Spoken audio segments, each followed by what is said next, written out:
acordar. Comece bem o seu dia.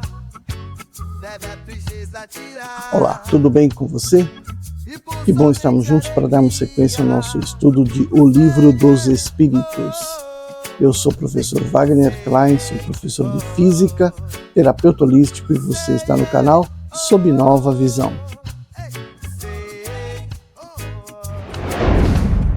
Mágoa, tristeza e rancor. Quem gosta ou obsessor se livra. Hoje a gente começa com o capítulo 10 do livro 3, né? Lei de Liberdade. São 8 itens. Primeiro item, liberdade natural. Pergunta 825. Há posições no mundo em que o homem passa a se vanglorizar de gozar de uma liberdade absoluta? Resposta: não, porque todos necessitais uns dos outros, os grandes como os pequenos. Questão 826. Qual seria a condição na qual o homem poderia gozar de uma liberdade absoluta? Resposta: o eremita no deserto. Desde que haja 2 homens juntos, ele tem direitos a respeitar e não tem mais, por conseguinte, liberdade absoluta. Resposta 827. A obrigação de respeitar os direitos alheios tira ao homem o direito de ser independente consigo mesmo? Resposta: de modo algum, porque é um direito que lhe vem da natureza. Então aqui o Espírito está dizendo, né, a independência é um direito que a natureza deu, né?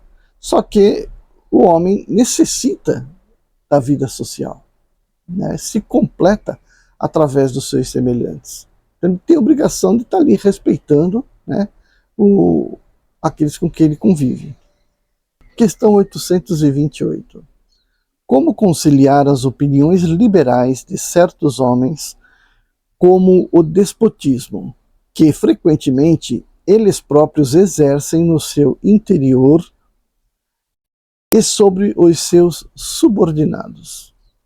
Então a resposta: eles têm a inteligência da lei natural, que é a lei da liberdade, estando ela contrabalançada com orgulho e pelo egoísmo. Elas compreendem o que deve ser, quando seus princípios não são uma comédia representada calculadamente, mas não o fazem. Então, continuando o Kardec na mesma questão. Ser-lhes-ão levados em conta na outra vida os princípios que professaram neste mundo?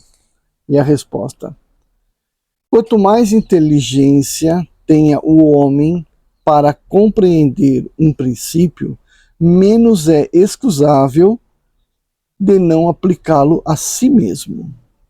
Digo-vos em verdade que o homem simples, mas sincero, está muito mais avançado no caminho de Deus do que aquele que quer parecer o que não é. Então aqui, né, foi muito clara essa colocação aqui do Espírito com relação à liberdade natural, né? Tudo está amarrado, né, ao egoísmo e ao orgulho. Dá uma pequena quantidade de poder a uma pessoa e verifica, né, o que ela vai fazer com esse pequeno poder. Geralmente ela vai estar intuída a fazer na sua cabeça, né, tudo por ela mesma, pelos seus próximos, pelos seus, né, descendentes. É meio que natural, né, que aconteça isso. É como um leão que saiu para caçar uma girafa. O que fez? Ao caçar a girafa, ele vai se alimentar da girafa. Mas aquele também é para alimentar o seu bando. Outro felino, no caso o tigre, faz diferente. Ele caça, né, quando tem grupo, ele caça e a presa é levado para o grupo. Primeiro se alimentam os filhotes, depois os adultos. Mas também é uma questão de entender que se dá preferência, obviamente, ao seu grupo. Tanto é que se um outro membro de outro grupo, né, que esteja tentando disputar a mesma presa, vai ser repudiado, né, vai ser atacado, porque é assim o instinto animal. Mas será que é só animal? Instinto só animal? Será que também quando você, aqui entre os homens, há um poder para se fazer uma certa escolha, divisão de trabalhos, tal, não vai haver favorecimento, principalmente para os seus familiares, que é o tal do despotismo? Nossa, isso é tão comum e enraizado na nossa cultura, na nossa política, né? Bom, dando sequência aqui. Item escravidão.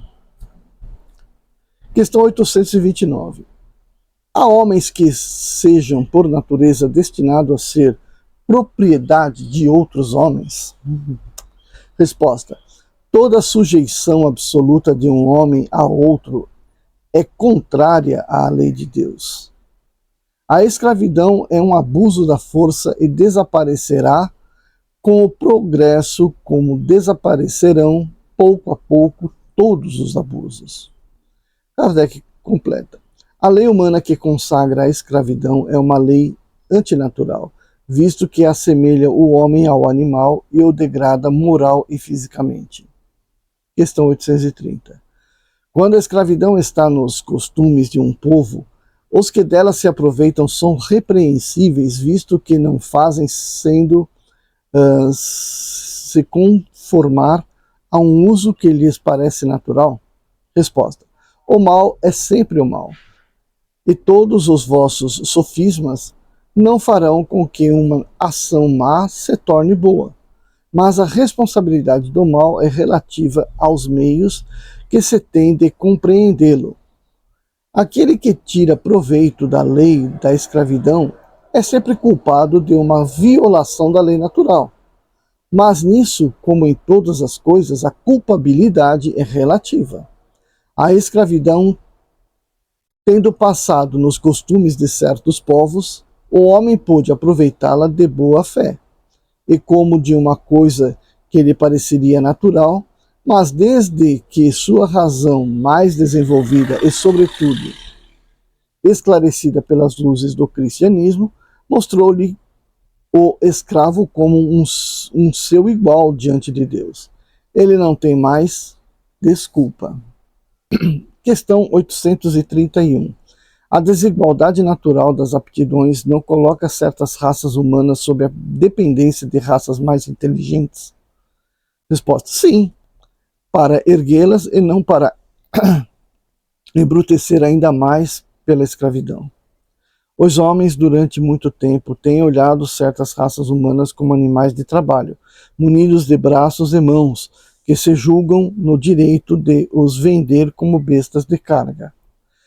Eles se creem de um sangue mais puro, insensatos que não veem senão a matéria. Não é o sangue que é mais ou menos puro, mas sim o espírito. Resposta. Há homens que tratam seus escravos com humanidade, que não lhes deixam faltar nada e pensam que a liberdade os exporia a privações maiores. Que dizeis deles? Digo que eles compreendem melhor seus interesses.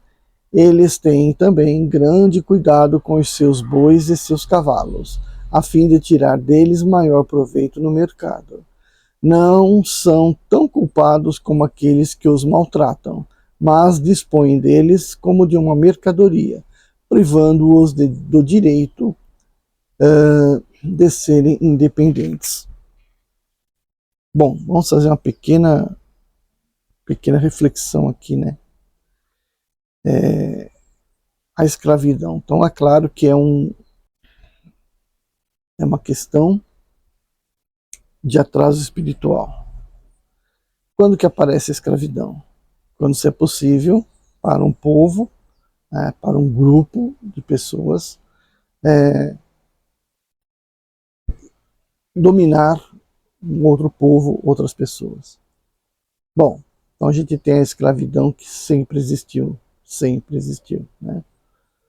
E todo povo conquistador pensava não só em conquistar terras, conquistar os produtos que a terra oferece, a riqueza do povo e também a qualidade de trabalho que eles podiam exercer, né? Então, aqueles que poderiam ser bons escravos seriam bons escravos. Agora, aqueles que eram mais briosos, né, mais bélicos e que serviam para a guerra, ou seriam soldados ou seriam eliminados. Dependia muito das suas condições sentimentais, emocionais, né, seu comportamento. Também tinha a questão das mulheres, né?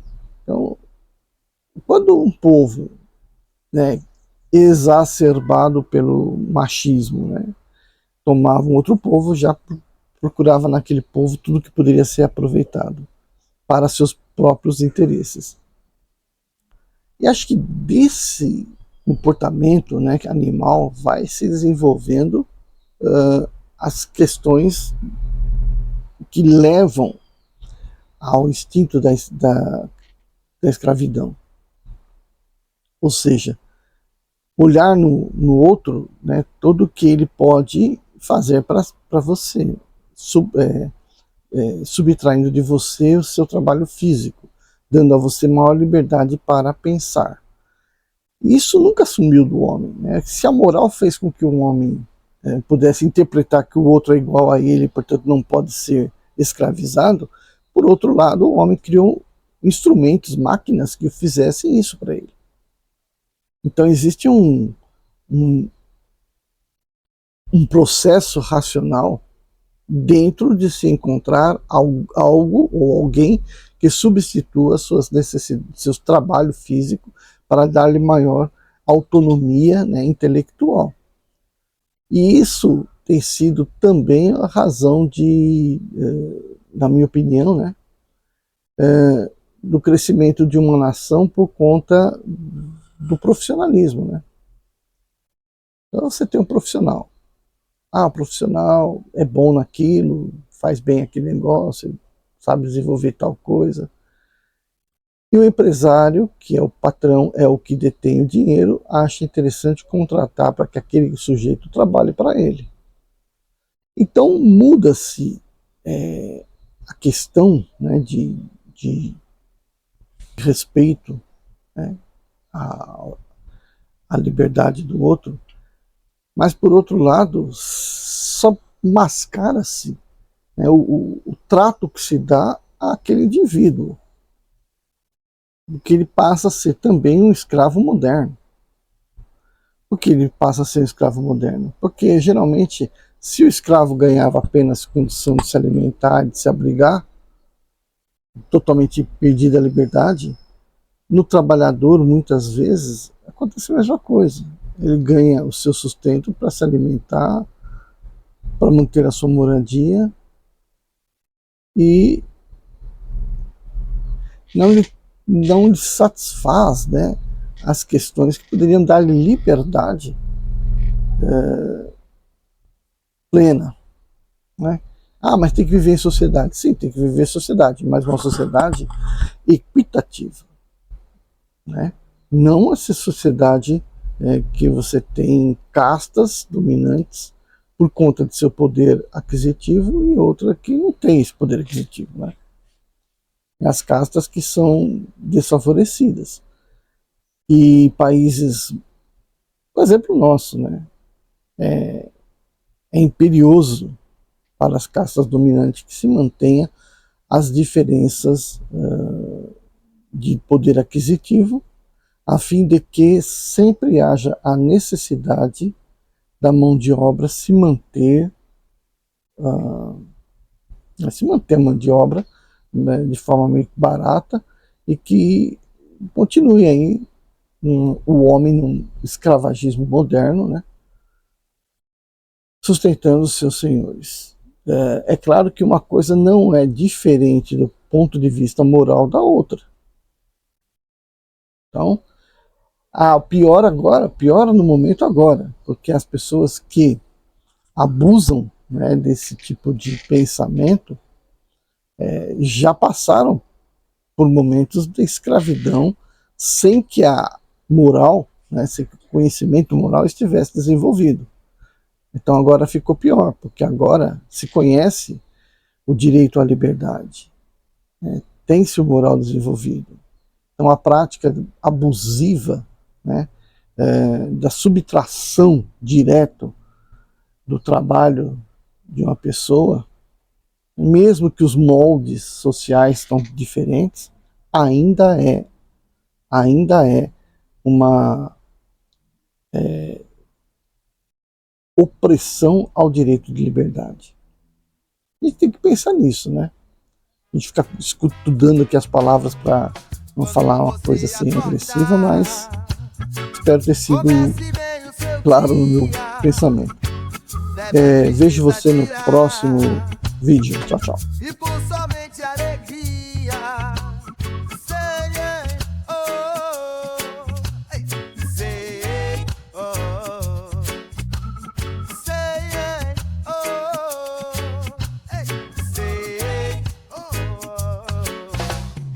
Mágoa, tristeza e rancor. Quem gosta ou obsessor se livra da coisa crudenta.